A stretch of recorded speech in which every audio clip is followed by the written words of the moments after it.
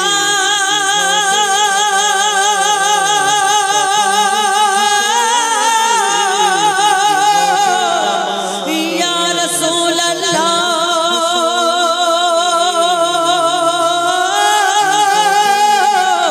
ইয়া রাসূলুল্লাহ।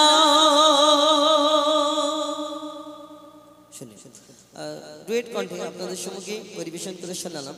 তো এবার আপনাদের ফরমাইশ কমিটির তরফ থেকে যে গজল বলছেন সেটা গিয়ে শোনাবো।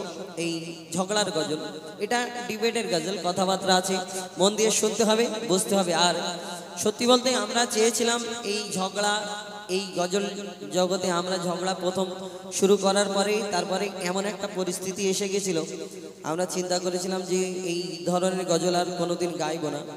কিন্তু আমাদের পাবলিক মানে দর্শক কিন্তু যাদের যারা আমাদের গজল শোনে তাদের এত রিকোয়েস্ট শোনার পরে আমরা এই ধরনের নয়, কিছু শরিয়াত মোতাবিক কিছু ঘটনা প্রশ্ন উত্তরের গজল একটা আমরা রেডি করছি, হয়ে এসছে অনেক দিন সময়। কেন এইগুলো একটু খুব মাথা মেরে লিখতে হয়, কেন অনুষ্ঠান ধরে রাখার জন্য এই ধরনের কিছু গজল আমরা চেষ্টা করছি, একদম হয়ে এসছে। কয়েকদিন পরে আমরা আবার সেই নতুন একটা ঝগড়ার গজল তুলে ধরবো, আপনারা সাপোর্ট করবেন। যেহেতু যে রকম আমাদের সহযোগিতা করেন, আপনাদের সাপোর্ট ভালোবাসা আমাদের আজকে এই জায়গায় আসতে পেরেছি শুধু আপনাদের দোয়া এবং আল্লাহর রহমত।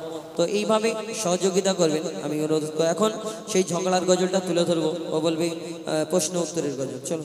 আচ্ছা, গজলটা গাইবার আগে তোমাকে আমি একটা প্রশ্ন করি। সারা জীবন আচ্ছা, এই প্রশ্নটা না করলে গজল গাওয়া যাবে না। আচ্ছা, মায়ের সম্মান বেশি না বাপের সম্মান বেশি?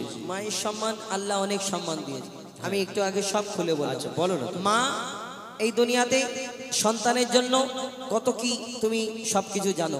মাকে আল্লাহ অনেক সম্মান অনেক ইজ্জত দিয়েছে, কিন্তু একটা জিনিস চিন্তা করবে, একটা মা তার সন্তানদের কত ভালোবাসে। যদি একটা সন্তান বাইরে থাকে কত ভালোবাসে বলো তো?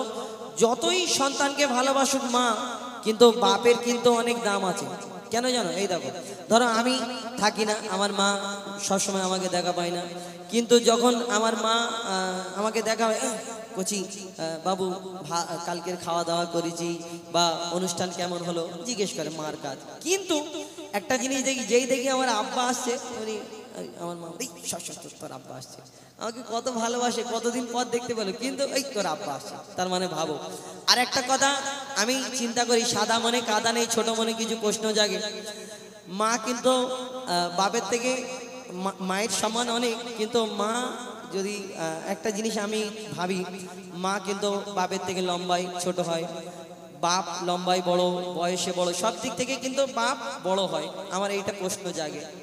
তুমি বলছো বাপ মায়ের থেকে লম্বায় বড় হয়, বাপ আবার মায়ের থেকে বয়সেও বড় হয়, কেন কম বয়সের ছেলেরা একটু বেশি বয়সের মেয়েদের বিয়ে করে না?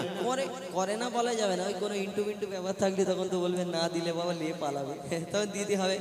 আর আমি আরেকটা প্রশ্ন, ধরো আমার দাদা, আমি উদাহরণ দিচ্ছি, দাদার একটা 25 বছরের ছেলে এলাকায় বিয়ে দেবে, তো 25 বছরের ছেলে যদি বিয়ে, দাদা মেয়ে দেখে 30 বছরের মেয়ে, আর সেই 30 বছরের মেয়ের সঙ্গে বিয়ে হয়ে গেলে এলাকার লোক কি বলবে? দাদা মাল কি মোটা পেয়েছো? 30 বছর কেন? এখন হয় না। আমি একটা কথা বলি, তুমি সুরে বলো, আমি তোমাকে সুরে বলি। শোনো, রেডি করো। হাদিস ও কোরআন, হাদিস ও কোরআন দেবে তারি প্রমাণ, হাদিস ও কোরআন দেবে তারি প্রমাণ। মায়ের সেবা তার সেবা পরে, এমন কথা বলেন শেষ পয়গম্বরে। হাদিস ও কোরআন, হাদিস কোরআন প্রমাণ দিচ্ছে মায়ের সেবা আগে করো, পিতার সেবা পরে। তুমি বলো তো, আল্লাহ কাকে আগে সৃষ্টি করেছে, আব্বাকে না মাকে? আল্লাহ আগে কাকে? পিতা আদমকে তাহলে সৃষ্টি কি আগে এলো, বাবাকে না মা আগে? পিতা আদম আগে এসছে, কিন্তু আল্লাহ পাক মাকে বেশি সম্মান দিয়েছে। শোনো, তুমি এমনি মানবে না, শোনো।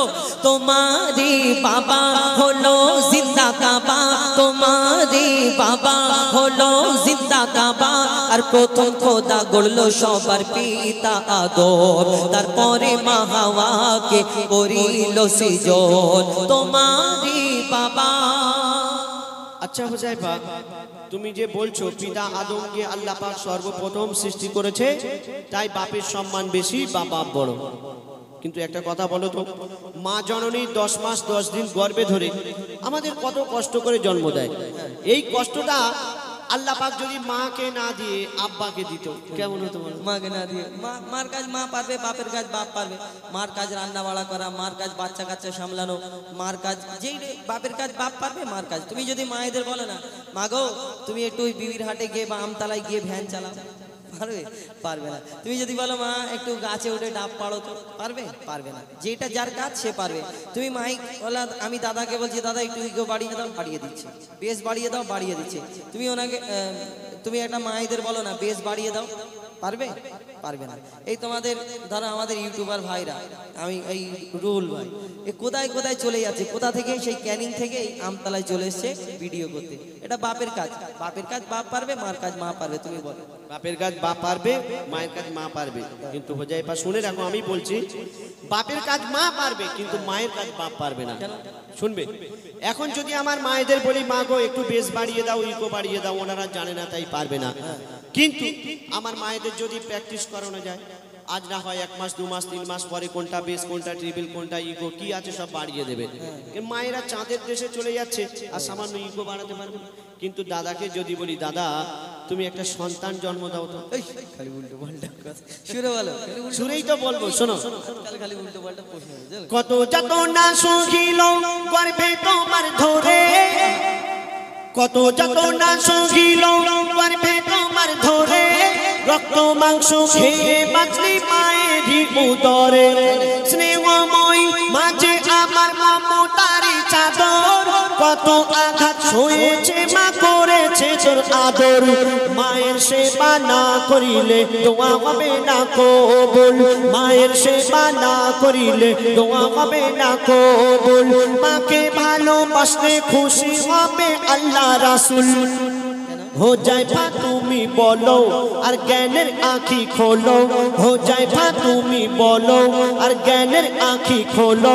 আমি আবুল কালাম মায়ের গোলাম, মা আমার জান্নাতের সমান, আমার মায়ের দোয়া থাকলে সাথে ছোবে না জাহান্নাম। মায়ের দোয়া সাথে থাকলে জাহান্নাম ছোবে না। হোজাইফা তুমি বলো জ্ঞানের আগে খোলো। তার মানে আমাকে তুমি পাগল মনে করছো। কেন পাগল বলো? শোনো, তুমি বলে মা খাইয়েছে, মা পরিয়েছে, মা 10 মাস 10 দিন গর্ভে ধরেছে, মা লালন পালন করেছে, মা রক্ত মাংস খাইয়ে মানুষ করেছে, মা জন্ম দিয়েছে, মা দুনিয়ার মুখ দেখিয়েছে, মা পেশাব পায়খানা পরিষ্কার করেছে, মা দুধ পান করিয়েছে, মা সবকিছু করেছে। তোমাকে যে মা খাইয়ে পরিয়ে এত বড় করে তুললো, তুমি যে এত মোটা সোটা হলে, তো তোমার মা খাইয়ে পরিয়ে যে এত বড় করে তুললো, তোমার বাপ যদি বাজার হাট না করে দিত, তোমার মা কি শুধু পানি খাইয়ে মানুষ করে?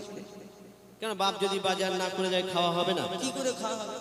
তুমি এই রাজার হাটে যাও, আমতলায় যাও, গোতালা হাটে যাও, কত হোটেল রয়েছে, হোটেল থেকে কিনে এনে খাবে। বাপ যদি হোটেলে বাজার গিয়ে না বলবে করে আমার যায়। মা পেটিয়েছে, দাও দিয়ে দেবে। কেন ফ্রি খেতে যাবো? কেন আমার মায়েদের কাছে টাকা নেই? তাহলে তোমার আব্বার কাছে চুরি করে কেন চুরি করতে যাবে? এখন আমার মায়েরা লক্ষ্মীর ভান্ডারে 1000 টাকা করে পাচ্ছে। 1000 টাকা। আচ্ছা ঠিক আছে, তোমাকে আমি আরেকটা কোশ্চেন, তুমি তো মাদ্রাসায় পড়াশোনা করছো বা আমাদের ওইখানে অনেকজনা রয়েছে, তো এই একটা এতিম ছেলে যার বাপ নেই, তার কত কষ্ট জানো? এই দুনিয়াতে কত জায়গায় কত কষ্ট সহ্য করতে হয়। তোমার মায়েদেরই জিজ্ঞেস করবে, আগো মা বিদেশে যদি বাপ কাজে চলে যায়, এই অনেক দিকে আপনাদের এইদিকে অনেকজনা অনেক সময় হয়, বাপ বিদেশে কাজে চলে 3 বছর 4 বছর, মায়েদের কত কষ্ট হয় জানো? হ্যাঁ, বাপ যদি বিদেশে কাজে চলে যায়, মায়ের কষ্ট হলে মা নানির বাড়ি চলে যাবে। নানিরা তো বিয়ে দিয়েছে, খাওয়া যায়, এমনি মানবে না। শোনো, ওই যার ওসিলায় এনে ধরায় পিতা জন্মদাতা, ঠিক বলি? ঠিক আছে, তো তুমি কি বিনা বাপের? না, হেলিকপ্টার। তাহলে বাপ না হলে দুনিয়ায় আসতে পারবে না। শোনো, ওই যার ওসিলায় এনে ধরায় পিতা জন্মদাতা, আর পিতার মনে তাই কখনো দিও না গো ব্যথা, তুমি পিতার মনে তাই কখনো দিও না গো ব্যথা। আর কেটে কেটে শুধু মা খাওয়ায়, মা পড়ায়, যারা দিন মজুরি কাজ করে, ট্রেনে বাসে হকারি করে, কষ্ট করে সন্তান মানুষ করে, তাদের জিজ্ঞেস করে, শুধু মা খাওয়াই করে। শোনো, ওই কেটে কেটে বাবা মাথার ঘাম পায়ে ফেলে, আর রক্ত পানি করে আহার মুখে দেয় তুলে, আর পিতা জাগার দুনিয়াতে নেই, দুনিয়া তাহার আধার, পিতা জাগার দুনিয়াতে নেই, দুনিয়া তাহার আধার। পিতা না থাকলে হাজার রকম সহ্যে হয় অত্যাচার। বলো বলো আবুল কালাম দুনিয়াতে বেশি কার দাম, বলো বলো আবুল কালাম দুনিয়াতে বেশি কার দাম। যার পিতা আছে তার কাছে আছে দুনিয়ার খাজানা, আর পিতা না থাকলে তোমার মায়েদের জীবন সুখে থাকবে না। তোমারই বাবা, কিছু বুঝলে? বাপেরা পেটে যাবে, তুমি মা না, বাপেরা দিন ওর মা পাঠিয়েছে। কে পাঠিয়েছে রে ময়না? আব্বা না মা? ও তো চলেই যাচ্ছে, কোনো দিকে দেখে না। আচ্ছা আচ্ছা, ও কোথায় যায় দেখ? আচ্ছা, তুমি ওইদিকে দেখো না, প্রথম দেখি। আরে ওই দিক দিয়ে এই আসে। দেখো, সেই বাপে, এই দেখ বাপে দেখেছো কোথায় কি বসেছে? বাপেরা পাঠিয়েছে। হ্যাঁ, বাপের নেবো না, যাও। আমি নিল। আমার মায়েরা দিলে নেবো। আচ্ছা ঠিক আছে, বলো। আচ্ছা, তুমি বলছো হ্যাঁ, যে একটা সন্তানকে মানুষ করতে গেলে বাবা অনেক পরিশ্রম করে, অনেক খাটাখাটনি করে, আর মায়েদের স্বামী যদি মায়েদের কাছে না থাকে, মায়েদের জীবন সুখী হয় না। তাই বাপের সম্মান বেশি বা বাপ বড়। কিন্তু হুজাইফা শুনে রাখো, বাবা যতই পরিশ্রম করুক আর যাই করুক, তবুও আল্লাহ পাক মাকে বেশি সম্মান দিয়েছেন। কেন শুনবে? তুমি যে নামাজ রোজা করছো, আল্লাহ পাক তৌফিক দিলে হজেও যাবে, কুরবানির সময় কুরবানি করছো, রমজান মাসে রোজা রাখছো, যাকাত দিচ্ছ, ফিতরা আদায় করছো, এই ইবাদতগুলো কেন করছো? কেন করছি? আল্লাহকে ভালোবেসে, নবীকে ভালোবেসে, নাকি দাদা? আল্লাহকে ভালোবেসে, নবীকে ভালোবেসে, আল্লাহ রাজি খুশি হলে। আর জান্নাত জাহান্নাম আছে সবাই জানে। এই যা গরম পড়ছে, তুমি এসি ছাড়া মানুষ থাকতে পারে না, তাহলে জাহান্নামের আগুন কিরকম করে থাকবে বলো? তো মানুষ চিন্তা করে যে ভালো কাজ করলে জান্নাতে যাবে, খারাপ কাজ করলে জাহান্নামে যাবে, ব্যাস এটা ছাড়া আশা নেই। আল্লাহকে ভালোবেসে, নবীকে ভালোবেসে, জান্নাত যদি আল্লাহ দেয় ব্যাস, আর জাহান্নাম থেকে বাঁচার জন্য। তুমি বলছো আল্লাহকে রাজি খুশি করানোর জন্য, আর জাহান্নামের ভয়ে, আর জান্নাতে যাওয়ার জন্য। তো তুমি যে জান্নাতে যাবে, সেই জান্নাত তোমার কোথায় আছে বলো? জান্নাত কোথায়? এবারে 8টা জান্নাত, আল্লাহ কোন জান্নাতে আমাকে দেবে? হোজাইফা তোমাকে এই জান্নাতে তো বলে দিয়েছে। সেই 8টার মধ্যে যে জান্নাতটা তুমি পাবে, আমার মায়েরা এত কিপটি কি করে বলো 8টার মধ্যে কি সেই 8টার মধ্যে যে জান্নাতটা তুমি পাবে সেই জান্নাত হবে তোমার মায়ের কদমের তলায়। তো তুমি মায়েদের কিপটে বলছো, মায়ের কদমের তলায় জান্নাত? ওটা এমনি বললাম আমি। ও এমনি বলি, মায়ের কদমের তলায় যদি জান্নাত হয়, শুনে রাখো জান্নাত তো কি হয়েছে? বলে জান্নাত তো কি হয়েছে? মায়ের কদমের তলায় সন্তানের জান্নাত। যদি তাহলে মায়ের কদমের সম্মান- তলায় সন্তানের জান্নাত হয়, জান্নাতের চাবি থাকবে বাপের হাতে, তুমি যাবে কোথায়? জান্নাতের চাবি বাপের হাতে। ঠিক আছে, আমি ওটা পরে তোমাকে উত্তর দেব। এই ছন্দটা শোনো। বলো দেখি। মায়ের কদম তলে আছে সন্তানেরই জান্নাত। ওগো মায়ের কদম তলে আছে সন্তানেরই জান্নাত। দিনে রাতে সেই মায়ের করে যাও খিদমত। যদি কেটে গায়ের ছাল মায়ের মায়ের জুতা বানানো হয়, এক ফোঁটাও দুধের দেনা শোধা যাবে না দুনিয়ায়। মা যদি বদদোয়া করে জীবন তোমার বরবাদ, মা যদি বদদোয়া করে জীবন তোমার বরবাদ। মায়ের মনে আঘাত দিলে আরশ লাগে আঘাত। তুমি মায়ের কদর করো আর সবর মনে ধরো। তুমি মায়ের কদর করো আর সবর মনে ধরো। মায়ের দোয়ায় নবী খুশি হয়, খুশি রাব্বানা। তুমি মায়ের মনে কষ্ট দিলে জান্নাত পাবে না। মায়ের মনে কষ্ট দিলে জান্নাত পাবে না। মা খুশি হলে আল্লাহ খুশি হয়, মা খুশি হলে নবী খুশি হয়। মায়ের কদমের তলায় জান্নাত। আর জান্নাতের পরে কে কি বলবে? আমি জান্নাতে কি দেবে? সবাই বলে আমি জান্নাতে যাব, আর মায়ের কদমের তলায় জান্নাত। আর কি বলবো, মায়েরা কি করবে? ঘুরে যাও। কি হাসি দেয় জানো? মায়ের পায়ের তলায় যদি জান্নাত হয়, সেই জান্নাতের চাবি থাকবে তোমার বাপের হাতে। তুমি যাবে। আমি সুরে বলেছি, তুমি সুরে উত্তর দাও। আমি সুরে উত্তর দেবো। হ্যাঁ শোনো তাহলে। ওই পিতা আদমের পাঁজর হতে মাকে বানায়। আচ্ছা এখনো হাসি তোমার বন্ধ হয় না। আচ্ছা তুমি বলো না। হাসি কিরম বন্ধ হয়? শোনো, ওই পিতা আদমের পাঁজর হতে মা হাওয়াকে বানায়। সেই হাওয়ার জান্নাত রাখিল আল্লাহ আদমের পায়ের তলায়। সেই হাওয়ার জান্নাত রাখিল আল্লাহ আদমের পায়ের তলায়। আরে ও কালাম ভাই, ওগো ও কালাম ভাই, পিতাকে তুমি করো না অবহেলা। আরে ও কালাম ভাই, পিতাকে তুমি করো না অবহেলা। আর তোমার মায়ের জান্নাত তোমার বাপের পায়ের তলা। ঠিক বলি? আমার মায়ের জান্নাত আমার বাপের পায়ের তলা। আরে শুনবে? বলো শোনো। আরে ও কালাম ভাই, পিতাকে তুমি করো না অবহেলা। আর তোমার মায়ের জান্নাত তোমার বাপের পায়ের তলা। বাপের কি মর্যাদা তুমি বুঝবে কেমন করে? বাপের কি মর্যাদা তুমি বুঝবে কেমন করে? বাপকে জিনিস জিজ্ঞেস করো এতিম ছেলেকে ধরে। যারা আজকে পিতা হারা, যারা আজকে পিতা হারা, তারা দুনিয়ায় বেসাহারা। তাই পিতার মনে তুমি কোনোদিন দুঃখ দিও না। আর শুনবে, নবী মোহাম্মদ বিশ্ব পিতা ভেবে দেখো না তোমারই বাবা। 10 টাকা 20 টাকা করে দিচ্ছে, কত আনন্দ হচ্ছে। আমার মায়েরা ফোন পে এক্ষুনি 100 টাকা পাঠায়। আচ্ছা ঠিক আছে, দেখা যাবে। তুমি বলছো যে আমার মায়ের জান্নাত আমার বাপের পায়ের তলা। আচ্ছা বলো তো, আমার বাপের জান্নাত কোথায় হবে? বাপের জান্নাত মানে ওনার মা, দাদি। দাদি। তো দাদিটা কি ছেলে না মেয়ে? এরা হাসি, হ্যাঁ বিয়ে দিয়ে দেবো, কেঁদে মরে যাবে। এটা ডায়লগ। বিয়ে দিয়ে দেবো বুঝতে পারবি। ভাষা তোর ভাষা বন্ধ করছি। যদি দাদি হয় ওনার মা, যদি দাদিটা মেয়ে হয়, তাহলে আমি আরেকটা কথা বলি। বলো। তোমার দাদিটা যে দাদি হয়েছে, যদি দাদা না হতো, বিনা দাদা থেকে দাদি হয়ে গেল। দাদার সঙ্গে দাদির বিয়ে না হলে দাদি হতো না। ঠিকই বলছে। কি বলি? তুমি যদি বলো ও তো কিন্তু আর বিনা বাপ মায়েও হয়েছে, ওটা দেখা যায়। শোনো, তুমি বললে তার মা, যদি বলো আমি বলবো তার বাপ। এই করতে করতে আজকের এই গোবিন্দপুর কেন, আমাদের সারা জীবন যত অনুষ্ঠান আছে জীবনে শেষ হবে না। শুধু যদি এই কথা বলি, তার মা, তার বাপ, তার মা, তার বাপ, তার মা, তার বাপ, তার মা, তার বাপ, তার মা, তার বাপ, তার মা, তার বাপ, তার, যদি সারা জীবন বলতে থাকি শেষ হবে না। আমি একটা কথা বলবো, তুমি সুরে বলো। সেই সব শেষে মা হাওয়া, তারপরে মা হওয়ার পরে কি পিতা আদম, তারপরে পিতা আদমের পরে কেউ নেই। ধরা পড়ে গেছে, বলো না। তারপরে তোমার হাঁড়ি কর্পূর শেষ। শোনো, কর্পূর আজকে আমি বের করতাম, কিন্তু যা গরম আজকে আর কর্পূর বের করবো না, শেষের দিকে যাও। শোনো, বলো।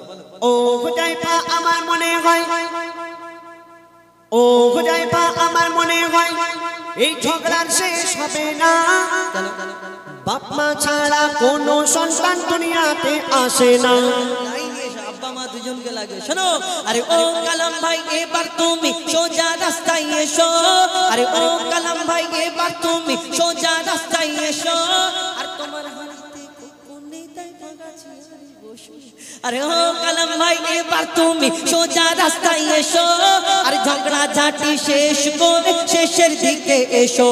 পিতা মাতার সেবা করো ও গো মুসলমান, পিতা মাতার সেবা করো ও গো মুসলমান, পিতা মাতার সেবা করো হুজাইফা ও কালাম। বলে এ মেহান্নান কদর করো দুজন নারী সমান। হাদিস ও কোরআন মারে বাবা দেবে তার প্রমাণ। বলো জিন্দা কাবা। মায়ের সেবা আগে, পিতার সেবা পরে। প্রথম খোদা গড়লো সবার পিতা আদম। এমন কথা বলেন শেষ পয়গম্বরে। পরে মা হাওয়াকে করিল সৃজন। হাদিস ও কোরআন। তোমারে বাবা আর কিছু বলবো না, বলবে না, তোমার শেষ তো। যাই হোক, এই গজলের এতক্ষণ বললাম, আর একটা মিনিট সময় নেব। এই গজলের উদ্দেশ্য হলো এটাই, আমি তো বললাম শেষে তো বলবো। এই গজলের উদ্দেশ্য খারাপ কিছু নয় আমাদের, এটাই। ও বললো মায়ের সম্মান বেশি, মা কি কি করেছে, আর আমি তুলে ধরলাম বাপের সম্মান বেশি, বাপ কি কি করেছে। দেখবেন সাধারণত যখন জলসা হয় মৌলানা সাহেবরা বক্তব্য রাখে, বেশিরভাগ 97% হয় না যে এই দুনিয়াতে যে আল্লাহ মাকে কি সম্মান দিয়েছে, মায়ের কদর কি, মায়ের পায়ের তলায় জান্নাত। আমরা জলসার সময় মসজিদে জুম্মার সময় খুতবাতে শুনি, কিন্তু বাপের কথা খুব কম, অল্প, একদম সামথিং কিছু মানুষ এই দুনিয়াতে বলে থাকে যে বাপ এই করেছে। কিন্তু বাপ আমাদের লাইফে কি ইম্পর্টেন্ট না? বাপ আমাদের জন্য খুব গুরুত্বপূর্ণ, কিন্তু আমরা বাপকে কেয়ার করি না। ওই কারণে আমি তুলে ধরলাম ও মা কি কি করেছে, আর আমি বললাম বাপ কি কি করেছে। দেখবেন আমাদের উদ্দেশ্য হলো এটাই যে বাপকে আমরা খারাপ চোখে দেখি, বাপ হলো আমাদের মাথার ছাদ। খারাপ চোখে বলতে কি, মাকে আমরা ভালোবাসি, মায়ের পায়ের তলায় জান্নাত। মা যদি করে ওই খোদার আরশ কেঁপে যাবে, কচু পাতায় যেমন পানি টলমল করে, কত কি আমরা ঘটনা শুনি। কিন্তু তুমি মাকে যদি কষ্ট দাও, আল্লাহ যদি নারাজ হয়ে যায়, তাহলে বাপকে তুমি যদি কষ্ট দাও, আল্লাহ কি নারাজ হবে না? কোনোদিন ভাবি আমরা? না, ভাবি না। এই বাপকে আমরা সেই চোখে দেখি না, কেন জানেন? ছোটবেলায় বাপ মারধর বকাবকি বেশি করে, আর মা যদি সন্তান চুরি করে দাঁড়িয়ে থাকে, সেই চুরির জিনিসটাকে না গো আমার ছেলে চুরি করে বুকে জড়িয়ে ধরে। মায়ের মন নরম।